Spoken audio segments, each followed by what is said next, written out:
ভাই আপনার নাম কি ভাই? আমার নাম মোহাম্মদ আমিরুল ইসলাম। আমিরুল ইসলাম। আপনার বাসা? আমার বাসা কুষ্টিয়া। কুষ্টিয়া। এটা হচ্ছে কুষ্টিয়ার ঐতিহ্যবাহী একটা কুলফি মালাই, তাই তো? আমরা আজকে খাবো কুলফি মালাই। এই যে ভাই কুলফি মালাই বিক্রি করছে। ভাই এই মালাইয়ের নাম কি ভাই? এটা কুলফি মালা।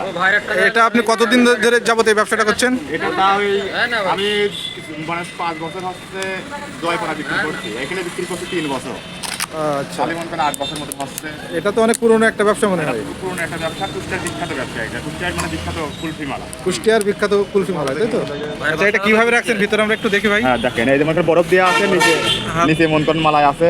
একটা মালাই বের করেন ভাই। এই যে বরফ, হ্যাঁ বরফ মালাই বের করতে মালাই একটা বের করেন। হ্যাঁ দেখেন মালাই। এই যে মালাই, তাই তো? কিভাবে খুলছেন ভাই এটা আমাদের একটু দেখান।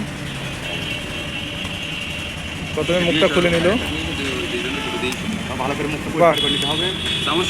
সুন্দর করে এটা ক্যানের মতো অনেকটা। তারপরে সিস্টেমটা সুন্দর, সাথে আবার একটা চামচও আছে, একটা করে প্লাস্টিক কাপে একটা কিসমিস আছে না। কুলফি মালাইটা সুন্দরভাবে ঢেলে দিচ্ছে। একটা করে চামচ আছে। কত করে পিস ভাই? এটা 20 টাকা পিস।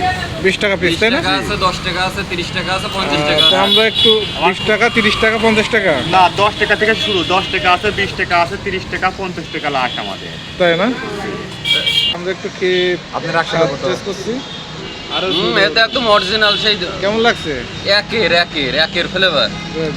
তো চাচা ভাইয়ের একদম আসলে পুরো ন্যাচারাল জিনিস। ভাই আইসক্রিমটা কেমন লাগলে? আলহামদুলিল্লাহ ভাই, সুন্দর। তাই না? অতীতে স্বাদই হয়ে গেছে। হ্যাঁ হ্যাঁ, অতীতে স্বাদ। তার মানে আপনি অনেক আগে থেকেই মনে হচ্ছে খান এই কুলফিটা, ছোটবেলা থেকেই এটা খুব সুস্বাদু, আগে সেই স্বাদ সেম তাই না? পরিবর্তন নেই। Thank you. আচ্ছা ভাই, আপনি যে এই যে কুলফিটা খাচ্ছেন খুব যত্ন সহকারে, আসলে এটা স্বাদটা কেমন আমাদের যদি একটু বলতেন। বলেন। ভিতরে দেওয়া আছে খাঁটি গরুর দুধ আছে, হ্যাঁ। তারপরে কিশমিশ আছে, বাহ। এরপরে উপাদান আরও আছে চিনি। অসাধারণ, না খাইলে বোঝা যাবে না এর স্বাদটা কেমন, সেই স্বাদ। আমিও একটা নিছি, আমিও একটা খাবো।